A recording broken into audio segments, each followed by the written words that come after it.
My story begins 9 months after a job layoff, 6 months after the start of a new career, and 3 months after the birth of my second child, my sweet baby girl. 2014 was an extremely rocky year for me. I left a job of 6 years that I had grown weary of. I was tired of the travel, the corporate politics, and the lack of promotional availability. I went to work for a company that was new and it was innovative and fun to work for, and I just knew that I would be there for a while. Well, a while ended up being a year and a half because this new and innovative company wasn't doing as well as I thought, and my position was placed on the chopping block. January 2014 was the darkest time in my life, so I thought. I was 3 months pregnant and not prepared to be unemployed and looking for work. I went on interview after interview, disguising my stomach so that I would not be overlooked for the positions. I ended up landing a position that allowed me to get back into the hospital setting, but only paid me roughly half of the salary I had made the last year and a half. But I was so thankful and things were looking up. I started my new job on April the 20th, which was also my birthday and Resurrection Sunday that year. So I took that as a sign that things were going to be restored. We would get our finances back. We would have our family back, because now I didn't have to travel at all. I would be home every night. And lastly, I would get my peace of mind back. To know me is to know that I'm a thinker by nature. And me being unemployed had caused me to think of every scenario under the sun. We would lose the house, we would lose the cars, lose the retirement, lose the savings. Fortunately, not all of that happened. About a month or so after returning to my new job from maternity leave, my family and I were in the bed enjoying an early Sunday morning. And my right hand casually grazed across my right breast and fell on an area that felt like a lump. Me being a nurse and having had an all clear on my first mammogram the year before, and having just finished breastfeeding, I didn't think much of it, but I continued to monitor the spot. About a week passed and I called my OBGYN to see if I could come in and have him examine it, because it wasn't there on my 6 weeks follow-up appointment just a few weeks earlier, and it didn't seem to be getting any smaller. I went in for a mammogram, then they sent me for an ultrasound, and then the call came from my OBGYN telling me, you need to get to a surgeon. Huh? What? You got to be kidding me, right? Well, the thoughts running through my head, but all I could muster out was, okay. I met with that surgeon and he performed a needle biopsy in his office. After he finished, I asked him, what does your experience tell you that the mass is? And his response was, I'm concerned that it's cancer. Looking at the mass on the ultrasound monitor as he did the biopsy, I was concerned as well. It was ugly and ragged looking and looked angry and mad, and I just didn't have a good feeling about it. Fast forward to September the 26th.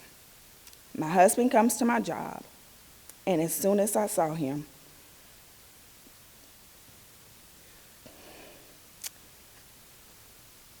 I gripped the wall for support because I just knew what he was about to tell me.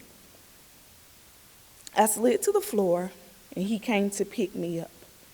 This was indeed the darkest, lowest point in my life.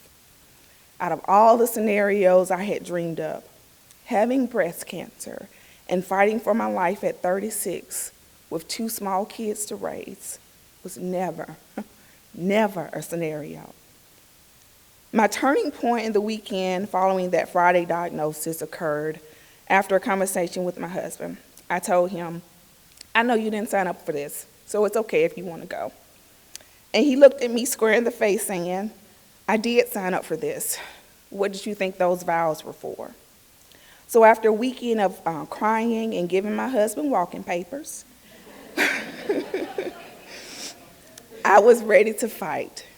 Little did I know, I would be fighting more than the cancer that was in my breast. I would literally be fighting for my mind.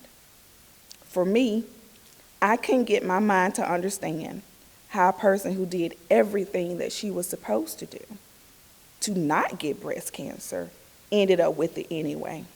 I breastfed both my babies. I exercised regularly. I ate a healthy diet. This was not supposed to happen to me. My cancer treatment seemed to have setback after setback, 2 separate staph infections, one after my lumpectomy, another after my Metaport was placed. I had my initial surgeries at one hospital in the area, but wanted my chemo treatments done at a hospital that was closer to my job. The day I went in to meet my oncologist, I remember sitting in the waiting room fighting back the tears because no one in that waiting room looked like me. I began to get very angry and very upset because I felt like they had lived their lives. But my life was being stolen from me and put on hold, and it wasn't fair. My first chemo treatment, those same feelings and thoughts started in my head again. I wanted to shout, "I don't belong here. I'm not supposed to be here." But before I could make my declaration, one of my best friends for over the last 23 years walked into that waiting room. And I can tell that she was just as upset as I was and thinking the same thoughts that I was. And yet, she was there, voluntarily there. And in that moment, I realized that she wasn't supposed to be there either. As a matter of fact, no one in either of those waiting rooms wanted or deserved to be there. We were all a part of an involuntary draft, and each one of us was fighting for this thing that we call life. My support system and my strong faith and belief in God's word is what got me through. I never spent one infusion session alone, never spent one day in the hospital alone. I had meals prepared for me by family and friends, and they were delivered to us for the first 2 weeks after my surgery. God truly showed me favor through this process because that's exactly what it was, a process.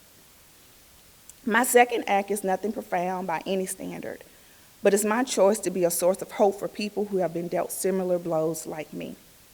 I hope to be a beacon of hope for young cancer patients who don't have the time but make the time for treatment, who don't know what to expect with chemo or surgery, and have families to care for and love on for the next 80 years.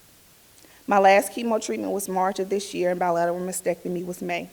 So I'm new to this cancer survivor thing, and my new normal, as I call it. But during this time, I have shared my story of what seemed like defeat and the unknown with the world through Facebook. And while I haven't reached global status as of yet, the messages and comments I have received from people that I don't know lets me know that there was a purpose behind my diagnosis. In my second act, I have chosen to appreciate the good and the bad in each day. The sound of my husband and kids laughing and the love and support of family and friends. Right now, I definitely don't have it all figured out, but I'm absolutely positive that my second act will be my best act yet.